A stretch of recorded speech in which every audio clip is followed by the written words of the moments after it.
Kita diskusi lebih lanjut tentang digital disruption. Semua hal nanti akan digantikan oleh robot.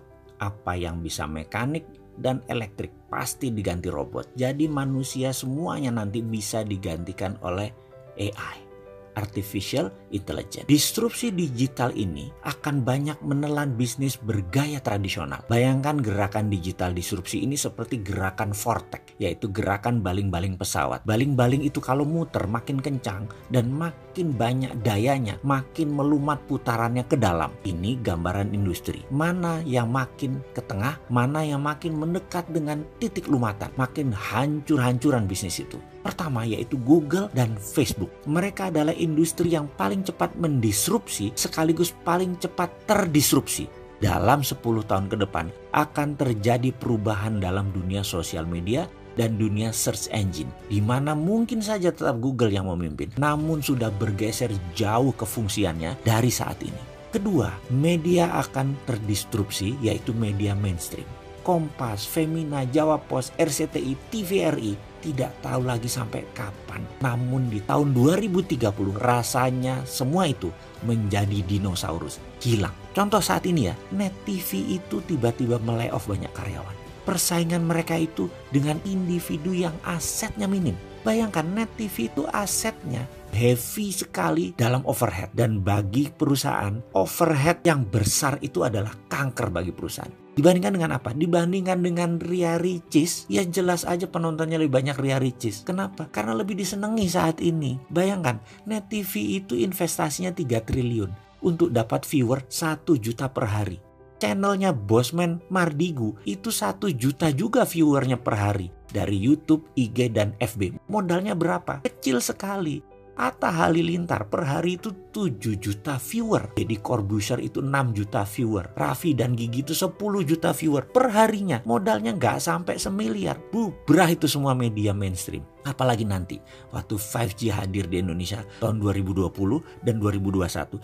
Generasi milenial dan generasi Z tidak nonton TV. Nontonnya semua berbasis internet. Ketiga, apa yang terdisrupsi? Retail shop. Ramayana, Matahari, departemen store serba ada akan musnah menjadi marketplace digital jualannya. Menjadi personal bisnis itu dan menjadi direct bisnis itu. Produsen langsung ke konsumen dan konsumen langsung request ke produsen. Nggak ada lagi orang tengah, nggak ada lagi pajangan, nggak ada lagi retail shop. Keempat adalah hadirnya fintech, financial technology. Barusan kita cerita kalau banyak bank akan atau sudah mengurangi kantor cabangnya. Ini akan merubah dunia perbankan, baik dari jumlah cabang, jumlah karyawan, hingga jumlah ATM. Di tahun 2030 bahkan, dibandingkan dengan saat ini, akan tinggal 20% jumlah karyawan bank, cabang bank, dan mesin ATM. Karena semua sudah menjadi mobile. Kelima, selanjutnya, apa yang terdisrupsi? Telekomunikasi. WA itu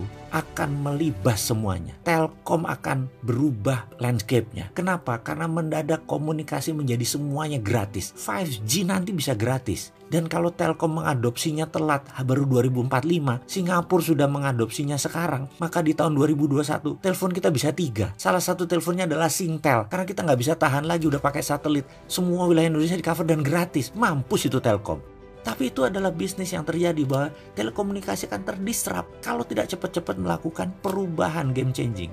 Kenapa? Karena telekomunikasi merubah dari more for less jadi more for zero. Itulah yang dilakukan oleh digital company. Mereka menghasilkan more for zero. Itulah ciri digital disruption. Keenam, apa yang terdisrupsi kemudian? Edukasi. Edukasi nanti tidak akan pakai ruang kelas dan guru lagi. Apa yang dilakukan? Mereka menggunakan digital, ruang kelas tidak sebanyak sekarang lagi. Kampus dan sekolahan itu tinggal separuh kebutuhan ruang kelasnya karena semua digital. Guru dan dosen tinggal separuh dibandingkan saat ini. Karena itu akan terjadi disrupsi gila-gilaan di bidang edukasi.